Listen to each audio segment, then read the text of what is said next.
Hey, once again, this is Mr. Penela from Smartphone Doctor Cellphone Repair Training Course. So, in this video, pag-usapan naman natin yung resistor, no?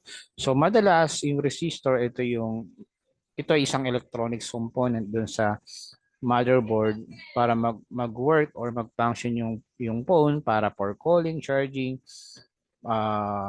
at marami pang iba. So yung resistor, isa siya pyesa dun sa motherboard para mag-function or mag-work yung motherboard. So bakit mo kailangan magkaroon ka ng idea about resistor? For example, meron kang tanggap na no power, okay? Isa yung resistor sa may kinalaman din sa power kasi ang resistor ay nagko-connect from one line to another. So yung resistor na yan, nagpapas siya ng current or voltage from one line to another line or from one point to another. Kaya pagka itong resistor na ito ay nasira, isa sa nagiging problem is no power or baka hindi gumana yung touchscreen o baka walang display at marami pang iba. Okay? So nangyayari yan kapag let's say yung phone is nabagsak.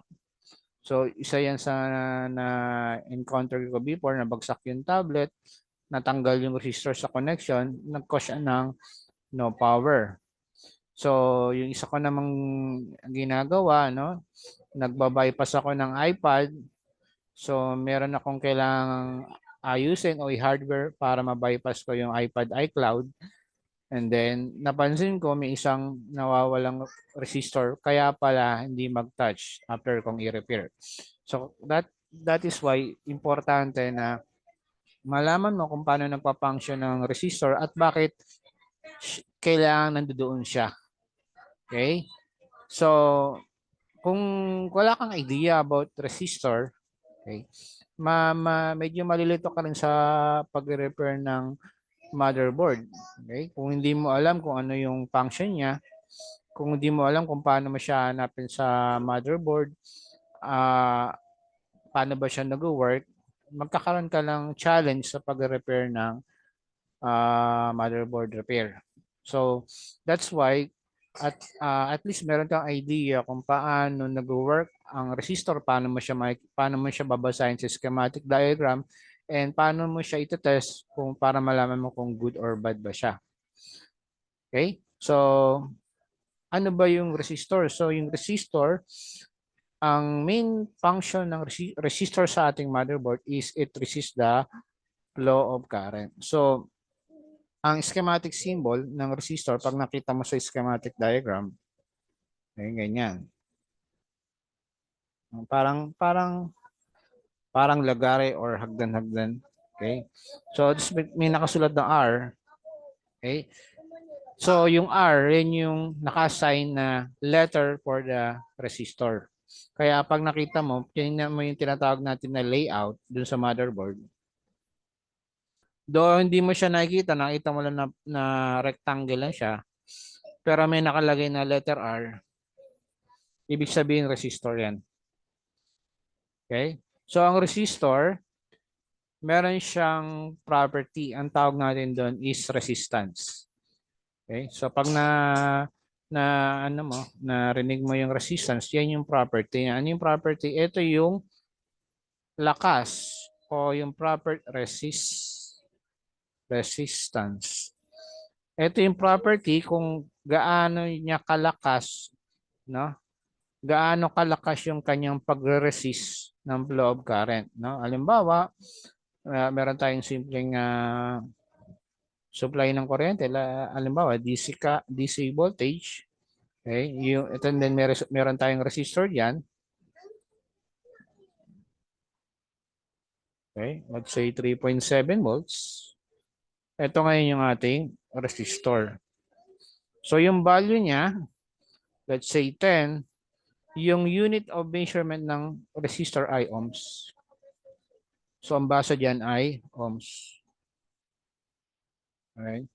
So pag nakita mong ganyan, resistor yan. And then sometimes itong ganyan na symbol, yung ohms, minsan meron nakalagay na kilo ohms, Minsan naman nakalagay M, mega ohms. So, ibig sabihin ng kilo, that is 1,000. And then, pag M, million. So, para hindi mahirap isulat, ina-abbreviate na lang yung 1,000. So, kaya ang basa natin is 10 kilo ohms o kaya naman 10 mega ohms. Pag million, ang basa natin is M, 10 mega ohms. So, yun yung mga possible na makikita mo dyan sa resistor na yan. And then, meron din yung makikita ka na tolerance dyan. Na minsan may makikita kang percentage dyan. So, yung percentage, ang tawag yan ay tolerance. So, ibig sabihin ng tolerance, ito yung kung saan yung value ng resistor ay pag pwede siyang mag-change by the tolerance. Halimbawa, ang tolerance na nakalagay sa kanya is 5%. Ganun lang kalaki yung pwedeng mag-change ng value yung resistor by 5% only. Okay? So, yung 5% times 0.05, halimbawa, 10 times 0.05, okay, that is 0.5. 0.5. So, ibig sabihin, etong resistor na to,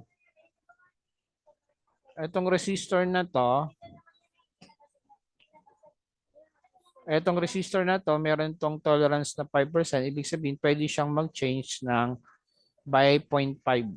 So, ang maximum niya is 10.5. And then, yung minimum niya is 10 minus 9. That is 9.5. So, ito yung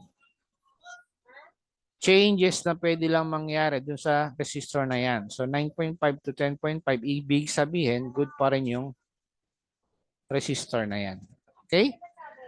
And then, pag nagbabasa ka rin ng resistor or ng resistance, meron ding nakalagay na number dyan. Okay? So, yung number na yan yung yung sizes. May mga sizes kasi yan. May makikita kang malaking resistor, may maliit na resistor, at marami pang iba. Okay? So, yun yung about resistor. So, ano pa yung dapat mong maintindihan pagdating sa resistor? Ang resistor ay yun na nga, makikita mo siya sa iba't ibang parte ng iyong motherboard. Pwede siya sa power section, signal, wifi at marami pang iba. So, ang resistor natin, meron tayong tinatawag na LBR tsaka HBR. So, pag sinabing LBR, yan yung mga low value resistance. No? So, pag sinabing low value resistance, yan yung mga resistor na around 100 ohms pababa. Okay? So, yung LBR, mga resistor to na 100 ohms pababa. So, pag HBR, high value resistance, ito ay greater than 100 ohms. Okay? So, anong pinagkaiba nito? Pagka gumagamit tayo ng buzzer mode or beep mode, pag tinester mo yung resistor na LBR, magbibip yan. And then yung HBR, high value resistance, no beep. Okay, so yan ang pinagkaiba ng low value resistance and high value resistance. So paano ba tayo mag-check o magte-test ng resistor? So halimbawa, ito yung ating resistor. Okay. Gagamit ka ng multimeter o digital tester. So nire-recommend natin yung digital tester kasi mahirap pag analog pa yung gagamitin niyo yung pag analog yung sineset mo pa kung ilang ohms yung susukatin mo. Dapat is gumamit na po tayo ng digital tester para hindi na tayo magta-times, mag-multiply, hindi na tayo maghirapang test ng value. So, iset mo lang yung digital multimeter mo sa ohms. Okay? Mas maganda, automatic na yung multimeter na ginamit nyo, no? Kasi minsan yung mga nabibiling tester, meron ding mga, kahit na digital yan, meron ding mga settings para sa resistance. Kung gaano lang kalaki yung resistance na kaya niyang basahin. So, maganda yung auto na, ano? Ohms na, auto ohms. So, yung pagme-measure ng resistor o ng resistance, kahit magkabaligtad po yung pag-connect mo dun sa tester, okay lang. Walang problema. Walang polarity yan sa pagka-test. So, dito, dahil digital yan, halimbawa, lalabas na agad yan yung 10. So, dito sa taas, nakalagay yung ohms. So, babantayin nyo lang kung may nakalagay na K o may nakalagay na M. Okay? Ibig sabihin, yun yung value niya, 10K o 10M. So, automatic, lalabas yung number dito and then tingnan mo lang kung merong nakalagay na K or nakalagay na M. So, ganun yung pag-test ng ating resistor. So, karaniwan, ang regular resistor natin ay one package lang. No? So, ngayon, bihira na ako makakita ng dual package. So, karaniwan, ganyan. Tapos yung magkabilang paa, yan yung nakasolder. Okay, so meron din tayong dual resistor. Sabihin, parang magkadikit siyang ganyan. And then, dalawang resistor siya. Okay? Yan yung mga ibang resistor na makikita natin sa ating motherboard. Okay? So, meron din tayong tinatawag na code resistor. Halimbawa, makikita mo yung resistor sa motherboard. Okay? Halimbawa, karaniwan may makikita kang code resistor sa papunta dun sa positive terminal mo. Yung current sense resistor, may nakalagay na value ng R200. Ibig sabihin, ito ay code resistor 0.2 ohms o 0.20 ohms. So, ganun lang yung value ng code resistor na to. Okay? Ano pa? Yan yung ating code resistor. Meron din tayong tinatawag na ano pa yung ibang resistor na makikita natin? Meron tayong tinatawag na fuse resistor. Okay? So, yung fuse resistor, makikita mo dun sa motherboard, may nakalagay na 0. Ibig sabihin, yung word na fuse, kung naalala nyo, ang fuse kasi is pag nagkaroon ng bilang high current dun sa linya, is bigla siya napuputol. So, yun ang trabaho ng resistor na to, fusible resistor. Kapag dun sa linya na pinagkakabitan niya, okay, so napag-aralan naman natin last time yung video natin na about series and parallel connection. So, usually, 80% of the time, makita natin yung resistor naka-series. So, meron din naman naka-parallel. So, yung fuse, naka-series connection siya. Okay? So, pagka merong biglang high current dun sa linya, no? Kung saan siya naka-connect, mapuputol yung parang may thin wire lang yan, mapuputol yan, mabibreak yung daloy ng kuryente. So, ganun na nangyari sa fusible resistor or fuse resistor. Okay?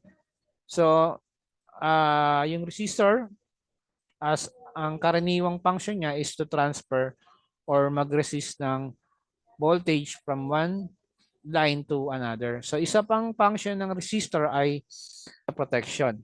Okay? So, kung meron tayong tinatawag na voltage, kung naalala niyo yung pinag-aralan natin dun sa video natin na yung mga Samsung na nagkakaroon ng error sa temperature error, okay? Yung isang klase, yung isang resistor doon is yung ating thermal resistor. Isa rin yun, no? Meron din tayong tinatawag na thermal resistor. Halimbawa, meron tayo ritong dalawang resistor. Okay. Okay, meron tayong let's say 1.8 volts. Ito yung shinare ko sa inyo lahat na galing sa to sa power IC. Okay. And then dito, kung pareho silang 100K, meron kang by voltage divider. Ito ay papunta naman ng CPU, maka-measure ka ng mga 0.6 to 0.9 volts na voltage dahil dito sa resistor na to. So isa dito ay thermal resistor. So yung sa thermal resistor, kapag ka nag-init yung motherboard mo, ang nangyayari dito, nag-change ng value. Pag ito lang change ng value, okay, bumaba siya ng gusto, okay, at di by voltage divider na nakuha yung tamang value rito, okay, o ito, halimbawa, ito, nag-change ng value, maaaring bumaba na siya, masyadong mababa, 0.2 volts, or baka naman sobrang taas naman, 1.2 volts, nagkakaroon na tayo ng error or charging error dun sa Samsung. So, yun yung nangyayari dito sa configuration na to. Okay? Or isa yun sa configuration, o kaya maaring kung di naman siya, hindi naman to thermal resistor, okay? Ang nangyayari, kung ito yung ating CPU, halimbawa may 1.8 dito, kapag ka mali yung dumadating na voltahe dito, masesense ng IC na yan, ng CPU na yan, okay? And then, doon na siya magbibigay ng error doon sa ating screen, no? Mag-error siya. So, yun yung mga iba't ibang ways na pwedeng magamit or yung application ng resistor sa ating motherboard. So, ginagamit din siya as protection circuit using this voltage divider circuit. So, yun lang muna ma-share ko about resistor. So, ang kagandahan nito, kung alam nyo, kasi ang resistor, unang-una, bawal tanggalin. Okay? Kasi doon dumadala yung kuryente. Bawal ma-break yung line. And also, bawal mo rin siyang i-short. Karaniwan kasi, sino-short. So, may function kasi yan. Kaya, yun na yung value niya. Okay? So, ang resistor, tandaan, bawal tanggalin, bawal mawala, bawal maputol, at bawal din i-short. Yung dalawa na yan. So, kung alam mo yung mga bagay na yan, halimbawa, yun nga, may mga sirang cellphone, no? Kailangan malaman mo na yung resistor niya, yan ba ay nandoon sa motherboard, dun sa circuitry na may problema. Okay. I-check mo rin, no? So, kung papalitan mo siya, lalo na kung high value resistance, high value resistor, bawal siya i-short circuit. Okay? Dahil meron siyang mag-iiba na yung daloy ng kuryente dun sa circuitry natin. Okay? So kung alam mo 'yan, okay? At ngayon natutunan na natin, okay? Pwede na tayong maka-repair ng mga motherboard na may problema sa resistor. Alam na natin na hindi natin basta-basta gina-jumper at hindi rin natin basta-basta pwedeng tanggalin sa motherboard dahil iyan ay importanteng pyesa sa motherboard para mag-function siya. So katulad nung ngayon, nabanggit ko sa inyo na meron akong tanggap na iCloud, iPad, no? And then napansin ko natanggal pala yung resistor. Alam ko yung function ng resistor, kaya inayos ko siya. Okay? Ngayon, kung di ko alam yung resistor na yun, kung anong gagawin ko sa resistor na yun, wala akong idea kung paano ko gagawin. Yung inaayos ko na iPad na iCloud bypass na nasingil ko ng 1.5 ay hindi ko na masisingil. Sayang naman yung kikitain ko dun sa pag-bypass ng iCloud ng iPad. Kaya with the knowledge na natutunan ko about resistor and resistance, naayos ko pa rin yung yung naging problema, kasi ang naging problem naman nun is gumana yung touch. Na-bypass ko nga, kaya lang ayaw naman gumana yung touchscreen niya. So, ganun na nangyari. So, kung yun nga, no? Sayang din yung kikitain natin. So, kung may mga ganito tayong problem about motherboard repair, okay, kung maaari tayong kumita ng mga 800, 700, or let's say, mababa na nga yun, no? Maximum is 1.5, pinakamataas is 2.5, depende sa klase ng sira ng cellphone. So, kung makaisa ka lang ng isang cellphone sa isang araw, sa mga board repair problem, 800 to 1,000 to 1.5. So, maaari kang kumita ng 24,000 to 35 to 45,000 sa isang buwan sa isang cellphone na may ganitong klaseng sira, no? Kasi ang bawat repair may kanya-kanyang value din yan ng sira, no? So, kung makaisa ka lang ng ganitong klaseng sira, may idea ka paano i-repair, malaking tulong din yan sa itatayo mong cellphone repair business. Okay? So, once again, kung ikaw ay wala ka pang backgrounds, no experience ka pa sa pag-repair ng cellphone, meron akong in-offer na 5 days cellphone repair training, Smartphone Doctor cellphone repair training course for beginners. So, dito, isa ito sa tinuturo ko kung paano mag-test ng mga electronics component, ma-identify yung electronics component, at kung paano siya nag-work sa motherboard. And then, tinuturo ko rin yung paano gumamit ng mga test equipment like multimeter, paano maghinang, magpalit ng mga LCD, at mag-program ng cellphone. So, kung interesado ka, gusto mo mag-start ng sideline income mo repairing cellphone, or gusto mo mag-put up ng sarili mong business, kaya lang wala kang background or experience, or never ka pa nakahawak ng panghinang, this cellphone repair training course is for you. So send ka lang, mag-message ka lang sa akin, mag-PM ka lang, and then pag-usapan natin yung magiging training mo. So once again, this is Mr. Pineda from Smartphone Doctor Cellphone Repair Training Course. Have a great day, everyone. Bye.